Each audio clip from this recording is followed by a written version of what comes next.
एक तो यह है कि जो कानून वापसी लिया है भारत सरकार ने, उस पर संयुक्त मोर्चे ने भी विचार करा कि भाई कानून वापसी लिया और भारत सरकार एक बातचीत की लाइन पे आई है। तो जो हमारे प्रस्तावित कार्यक्रम थे 29 तारीख का, वो भी वापसी ले लिया है और 4 तारीख को हमारी फिर मीटिंग होगी संयुक्त मोर्चे की। तो उसमें आगे प्रोग्राम हम तय करेंगे कि आगे प्रोग्राम कैसे करना है, क्योंकि 4 तारीख तक जो 3 कानून है ये भी हाउस में आ जाएंगे और उम्मीद है कि इस पे ये वहां से रिफिल हो जाएगा। अभी 750 जो किसान हमारे शहीद हुए हैं उस पर भारत सरकार ने कोई जवाब नहीं दिया।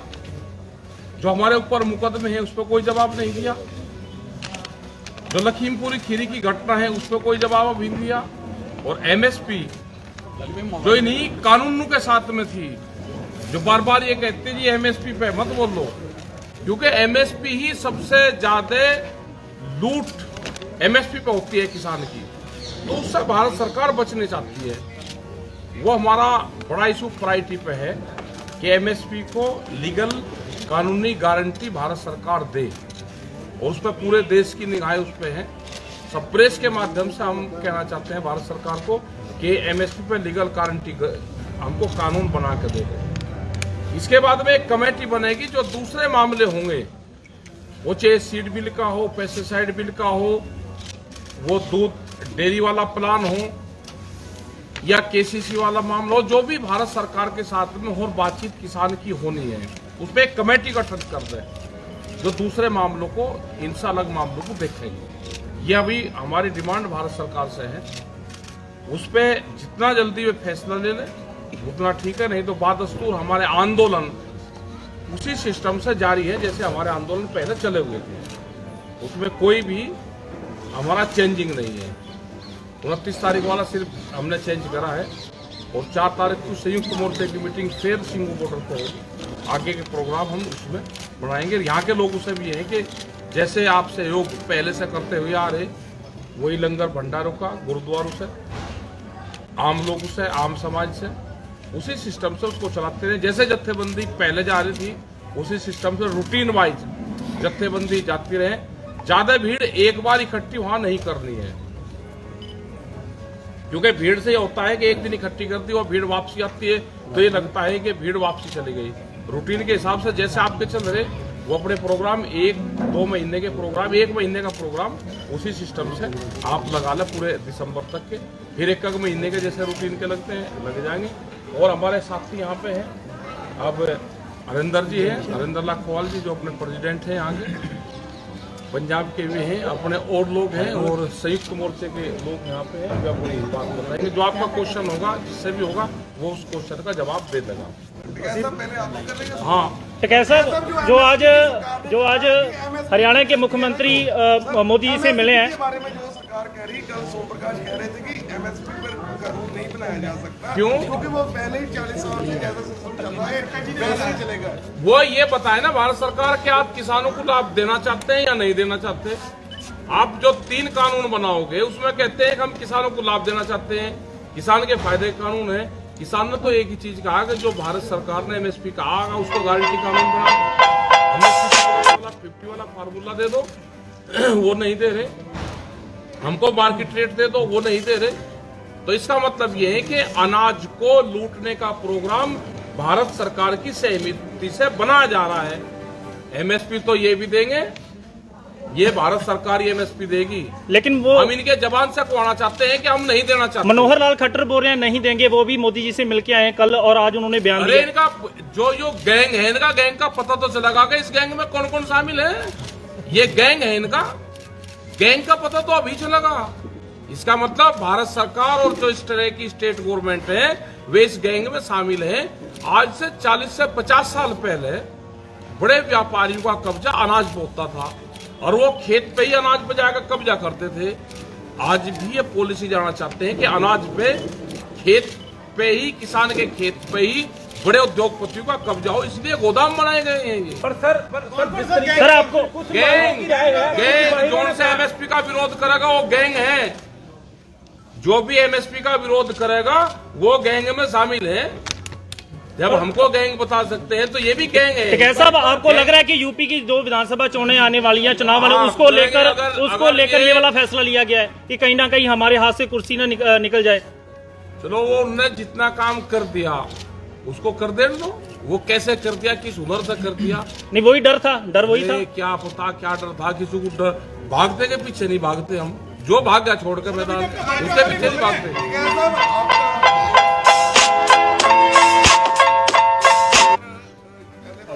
क्या भी कहाँ लड़ाई जीती? क्या एक कोरोना और 3 काले कानून एक बीमारी थी, उसके खिलाफ भी लड़ाई लड़ी गई, इसके खिलाफ भी लड़ाई लड़ी गई। या 1.5 साल में बीमारी आई, 1.5 साल में खत्म होगी, या कोई पुरानी नहीं थी। कोरोना के साथ ही आई थी। कोरोना के साथ आई, कोरोना के साथ में सबने जंग लड़ी, इस बीमारी के साथ में भी जंग लड़ी। सवाल ये है टिकैत साहब कि कब तक आपको लगता है कि सरकार अब इससे आगे जो किसानों को जो आपका जो प्रदर्शन है आंदोलन उसको जो सड़क खाली करवाने, तो कब तक सरकार मान और जाएगी? करवा दो खाली सड़क, हम क्या मना कर रहे, करवाओ खाली सड़क। उसकी आपने उनको क्या डेडलाइन दी? हमने कोई डेडलाइन नहीं देते, हमने डेडलाइन देनी छोड़ दी। कोई बातचीत का कोई प्रस्ताव आया उधर से, आया आपकी ओर से? भाई हमने चिट्ठी भेज रखी है कि हम बातचीत करना चाहते हैं, लेकिन वे बात नहीं करना चाहते। वे चाहते हैं कि किसानों को बदनाम करके किसानों से कोई बातचीत ना करे और इनको ऐसे ही घर भेज दो। सर, सीधे लफ्जों में कहे हाँ। तो क्या अगर 29 को बिल माफ हो जाते हैं तो धरना जारी रहेगा? हाँ, जो भाषा है, कौन से स्कूल में एक ही ट्रेनिंग दे रखी सबने? नहीं, जो वो हमने सरकार कहा, कह रही है। बात सुन लो फिर जी। एमएसपी एक बीमारी या एक बीमारी थे 3 काले कानून, वो बीमारी खत्म होगी। धरना जो है, धरना किसान के मुद्दों के लिए है। 10 दिन चैनल वालों पे प्रोग्राम चलेगा, उसके लिए पूरा देश का किसान तैयार रहना। एक ही क्वेश्चन पूछेंगे कि भाई कानून खत्म हो गए, किसान घर वापसी नहीं जा रहा, कानून खत्म हो गए वापसी नहीं जा रहा। इसका जवाब हमारा मौन व्रत रहेगा। अगर ये क्वेश्चन करेंगे तो हम मौन व्रत करेंगे, और कोई इलाज नहीं है। एक और सवाल है इससे जुड़ा। हाँ, कुछ बताओ। इकोनॉमिस्ट कहते हैं जी कि इसमें जो है खर्च बहुत ज्यादा हो जाएगा। देश का कोई खेती कर रहा है क्या?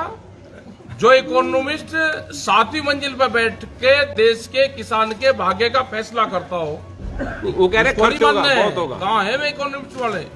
उन्हें बुलवाओ, उनसे कैसा- बात करेंगे हम। 5 राज्यों के चुनाव आ रहे हैं, तो बीजेपी के लिए क्या रणनीति रहेगी? पहले पंजाब में बाइकआउट करने का ऐलान किया गया था। जिस दिन आचार संहिता लग जाएगी उस दिन बता देंगे हम क्या रहेगी रणनीति। जो आशीष जो लखीमपुर खीरी कांड में है, उनको आपने कहा कि मंत्रिमंडल से बर्खास्त किया जाए, लेकिन वो अभी भी पीएम उस पर कोई बात नहीं करता। हाँ, बात नहीं करेंगे। तो क्या उसके तो उसके लिए तो ये हर जगह जो देश में चर्चा होती है, यहाँ पे भी हम आए तो उसका नाम आया कि उसको बर्खास्त करो, तो नहीं वे करेंगे जब तक वो नहीं होगा और उसको न्याय नहीं मिलेगा लखीमपुर को, तो हमेशा उसका नाम लिया जाता रहेगा। संयुक्त किसान मोर्चे की तरफ से एमएसपी को छोड़ के, एक एमएसपी बहुत बड़ा मुद्दा है वो मान लिया, इसके अलावा कुछ और संयुक्त किसान मोर्चे ने कोई प्लान बनाया है किसानी के लिए कि जिससे कि किसान जो है खुशहाल हो सके? जैसे अमृतसर की अगर बात करें, बॉर्डर की, बॉर्डर के यहाँ पे खुल जाता है तो यहाँ से टमाटर, सब्जी और जो चीज़ें हैं बहुत ज़्यादा पाकिस्तान में जा सकती है, उससे आगे भी जा सकती है, लेकिन यहाँ पे बीजेपी उसको खोलने को तैयार नहीं है। सुरक्षा तो नमक भी बंद कर दो भाई, नमक क्यों आ रहा है? सेंधा नमक सारा वो पाकिस्तान का खा रहे, उसको भी बंद कर दे, वो भी तो आ ही रहा है ना। मतलब हमारे किसान का टमाटर नहीं जा सकता, यहाँ से जो सब्जी वो जा सकती है वो बंद है, लेकिन वहां से सामान आ सकता है। तो इसका मतलब क्या होगा कि वहां को फायदा देना चाह रहे और अपने किसान को नुकसान देना चाह रहे। यही तो हम कह रहे हैं कि अपने देश के किसानों को बीजेपी मारना चाहती है, इनकी जमीनों को छीनना चाहती है। वो एक बड़ा प्लान है कि ये किसान जमीन से तंग आके अपनी जमीन बेच दे, ठेके पे दे दे और बड़ी कंपनी यहाँ पे खेती करे। यही तो प्लान है। पाकिस्तान की जनता को फायदा होगा, मोदी सरकार की ये प्लान है, लेकिन हिंदुस्तान का किसान का फल फ्रूट वो वहां ना जा सके, तो इसलिए रोक है।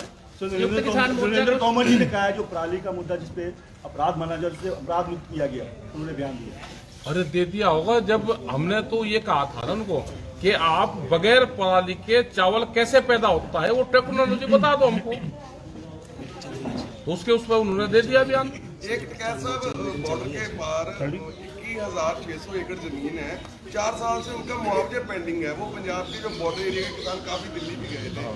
इस विषय पे कोई केंद्र से बात हुई, क्योंकि काफी ज्यादा अमाउंट बन गई है। उसमें ये था कि जब संयुक्त मोर्चा जब ये आंदोलन शुरू हुआ, उससे पहले इन किसानों की बातचीत होनी थी होम मिनिस्टर से। बीच में ये आंदोलन छिड़ गया और उस संबंध में बातचीत नहीं हो पाई। ये जैसे ही ये इशू आएगा या भारत सरकार बातचीत करेगी तो ये इशू हमारी प्रायोरिटी पे है।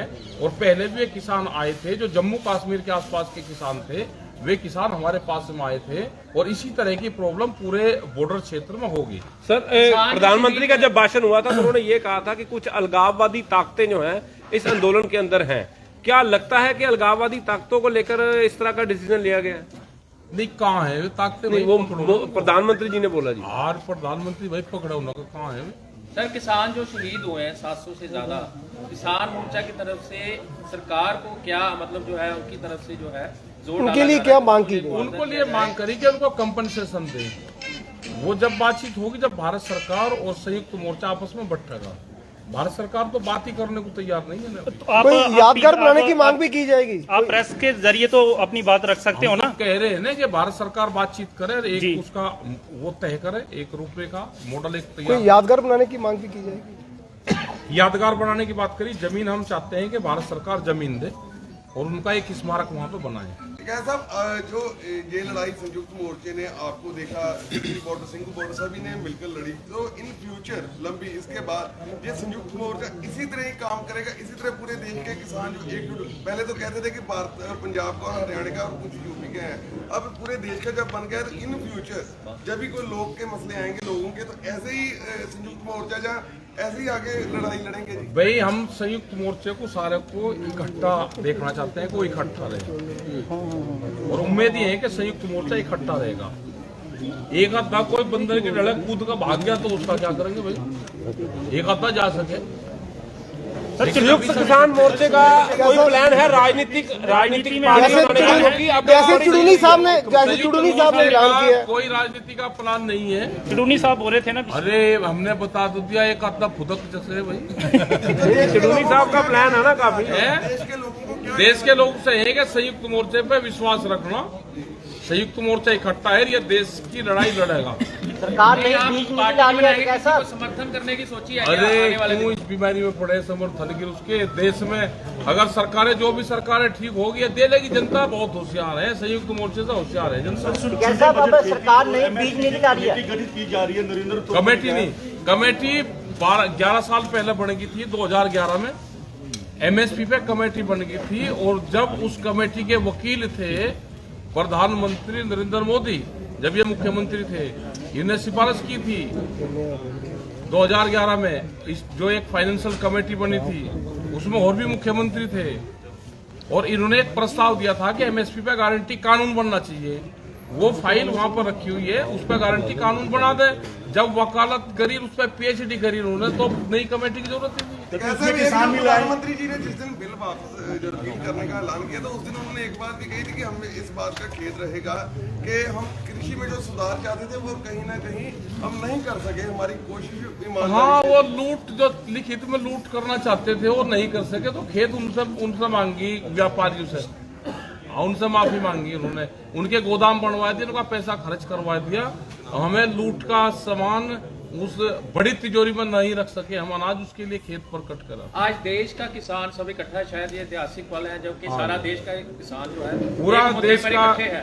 मैं ये कहना चाह रहा हूँ कि संयुक्त किसान मोर्चा या इकट्ठा जैसे भी जत्थेबंदियां हैं, सरकार की शमूलियत कम करके कोऑपरेटिव सोसाइटीज या कुछ ऐसे चीजें की जाएं जिससे कि निर्भरता जो सरकार के ऊपर किसानों की है वो कम हो जाए। देखो, ऐसा कुछ प्लान बनाना चाह रहा है। इतने बड़े देश में ये संभव नहीं होता।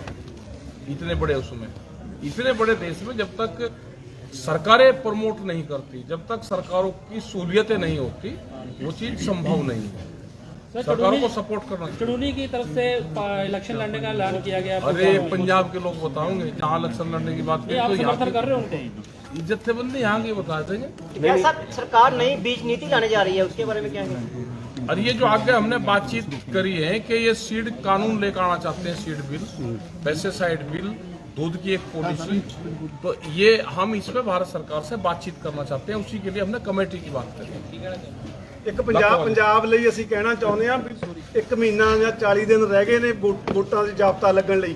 ਪੰਜਾਬ ਸਰਕਾਰ ਨੇ ਕਿਸਾਨਾਂ ਨਾਲ ਇੱਕ ਵੱਡਾ ਵਾਅਦਾ ਕੀਤਾ ਸੀ ਕਰਜ਼ਾ ਮਾਫੀ ਦਾ। ਅਸੀਂ ਉਹ ਚੇਤਾਵਨੀ ਵੀ ਦਿੰਦੇ ਹਾਂ 30-40 ਦਿਨ ਦੇ ਵਿੱਚ ਪੂਰਨ ਕਰਜ਼ਾ ਮਾਫੀ ਕੀਤੀ ਜਾਵੇ।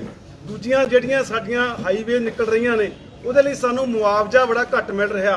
ਅੱਜ ਤੋਂ 10-15 ਸਾਲ ਪਹਿਲਾਂ ਵੀ ਸਾਨੂੰ 70-80 ਲੱਖ ਕਰੋੜ ਰੁਪਈਆ ਮਾਰਕੀਟ ਰੇਟ ਤੇ ਪੈਸੇ ਮਿਲਦੇ ਰਹੇ ਆ, ਪਰ ਅੱਜ ਸਰਕਾਰਾਂ 25 ਤੋਂ 30 ਲੱਖ ਰੁਪਈਆ ਏਕੜ ਦਾ ਦੇ ਰਹੀਆਂ ਨੇ। ਅਸੀਂ ਇਹ ਵੀ ਚੇਤਾਵਨੀ ਦੇਣ ਆਏ ਹਾਂ, ਪਿਛਲੇ ਦਿਨੀ ਸੀਐਮ ਸਾਹਿਬ ਨਾਲ ਵੀ ਮੀਟਿੰਗ ਕਰਕੇ ਅਸੀਂ ਚੇਤਾਵਨੀ ਦਿੱਤੀ ਸੀ ਵੀ ਮਾਰਕੀਟ ਹਿਸਾਬ ਦੇ ਨਾਲ ਹੀ ਸਾਨੂੰ ਮੁਆਵਜ਼ਾ ਦਿੱਤਾ ਜਾਵੇ। ਇਹ ਦੋ ਗੱਲਾਂ ਅਸੀਂ ਅੱਜ ਇਹਨਾਂ ਨੂੰ सीएम साहब ਨੂੰ ਵੀ ਕਹਿਣ ਆਏ ਆ ਵੀ ਪੂਰਨ ਕਰਜ਼ਾ ਮਾਫੀ ਤੇ ਪੂਰਨ ਸਾਨੂੰ ਮੁਆਵਜ਼ਾ ਮਿਲਣਾ चाहिए।